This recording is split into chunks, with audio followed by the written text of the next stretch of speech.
Never been the type of person who was content with taking orders. It's hard not to be a little jealous of James Smith. At the age of 28, this young man who grew up in the Houston ghetto is now a self-made millionaire. I'm a natural born leader. There's something in me that needs to be the head, the top dog, the man in charge. I learned this about myself very early on, in the same place that most of us first learn about ourselves, school. My desire to dominate began in kindergarten. I was enrolled in Dogan Elementary School, a co-ed school on the north side of 5th Ward. Every year I'd spend the first few days of school observing my classroom, learning the lay of the land, and most importantly, learning the weak spots of each of my classmates. You see, everyone has something. There isn't a person on God's green earth who doesn't have some vulnerability that, if they're not careful, can be used against them. And I was into finding them and using them to my benefit. At that age, most kids' vulnerability stemmed from wanting to belong, to be liked. There really are only 3 types of people in this world: leaders, followers, and loners. The vulnerability of a leader is often their own ego, which makes them unable to submit. Everyone, at some point in life, must learn to submit when necessary.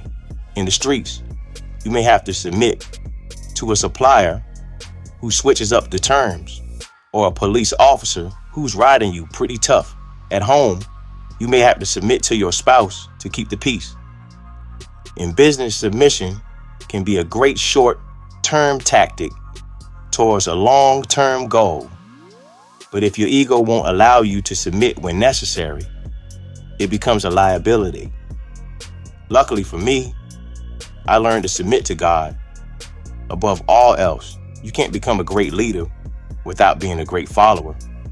That relationship taught me the ultimate humility and made me feel as though I never needed to submit to man.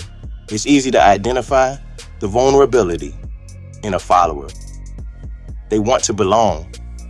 Most people crave safety in numbers. The best parallel is a shepherd and his flock. One shepherd can herd hundreds of sheep at a time, but with that power comes great responsibility. Day in and day out, it's his job to make sure the sheep have food, water, and are kept safe. The job of the sheep is simple: follow. But sheep fail to understand that they both share the risk. While the shepherd bets on the outside world, weathering elements, using instincts to find food or avoid potential danger, the sheep take the biggest risk by betting everything, their very lives, on one man.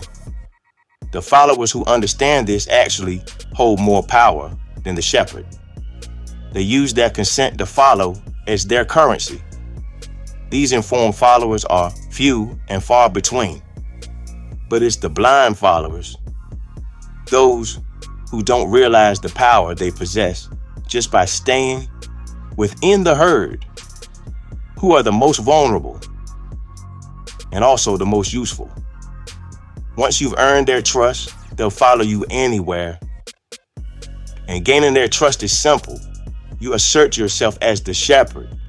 Followers are governed by their fear. The 5th Ward taught me how to fight. I spent a lot of time hanging out with the older guys on the block who had 7 or 8 years on me, and they made sure I knew how to throw hands when necessary.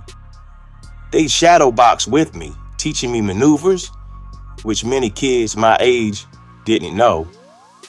I was smaller than most kids my age, but the older guys taught me how to use that as an advantage. Being smaller meant I could move faster. I required less energy to move, so I had more energy to use.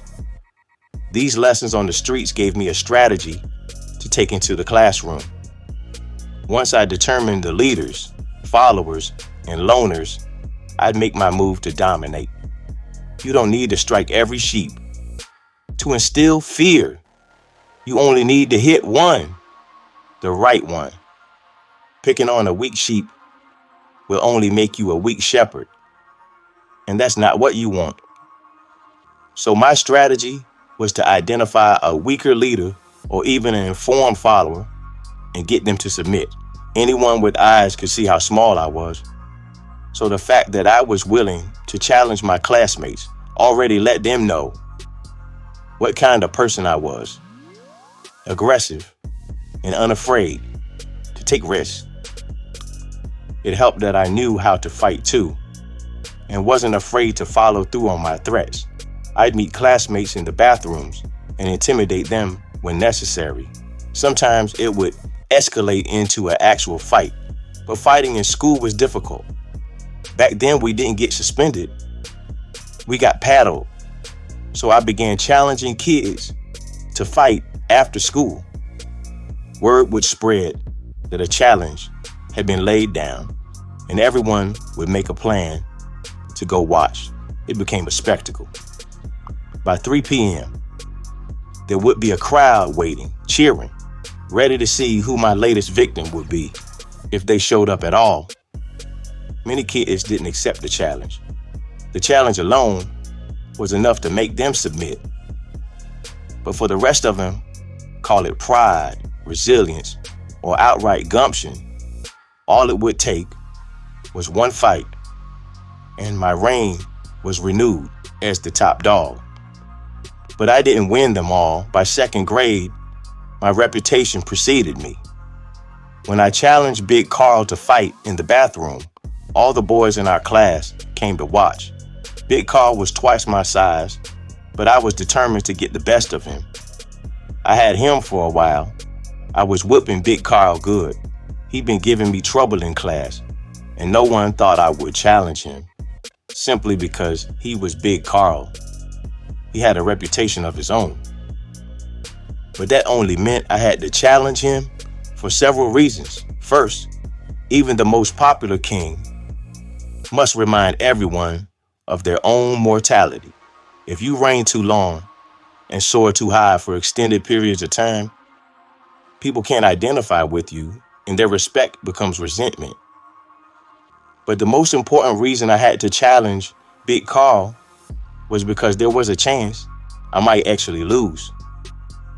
An easy fight is just sparring, a boxing term, for a practice fight, where you're just going through the motions. No one's landing any heavy punches because it's just a training exercise.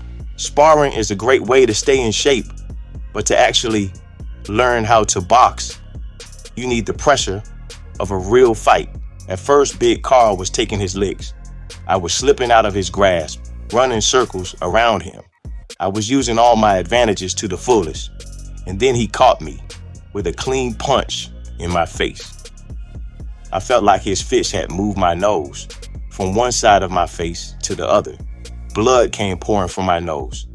I flung my head back, trying to stop the bleeding. The fight ended with Big Carl's knockout punch, but I didn't consider it a loss. I challenged Big Carl because no one challenged Big Carl. I knew there was a good possibility that I might lose. But I gave it my all. So even when his devastating blow came, I'd already made my point. People follow the convicted. Someone who believes in something so much that they are willing to die for it will always be more appealing than someone who's not willing to take the risk. It's classic David versus Goliath. Even when the odds are against you, the fact that you're still willing to fight is sometimes enough to earn respect. I don't pick easy fights. Losing a title fight will always matter more than winning a spar. I gained a 2-part lesson from my fight with Big Carl. And don't get hit and don't ever fear a man. Once I established dominance over my classmates, the real work began. Just like a shepherd, I had to provide for my flock. Remember, the sheep follow because they're benefiting from you. You can't lead if you don't have anything to offer.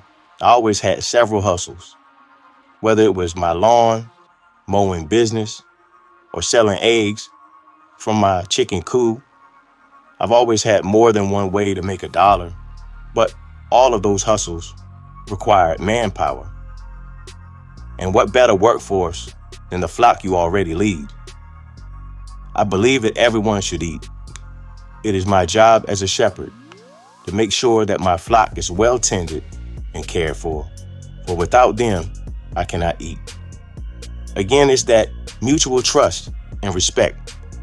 We all take risks on each other, so the victories belong to everyone willing to work. Leadership isn't only about dominating, it's about providing. Let me be clear, there's nothing wrong with being a follower. Everyone can't lead. And to be a great leader, you have to know how to follow. But a shepherd without a flock isn't a shepherd. He's just a wandering man with a stick.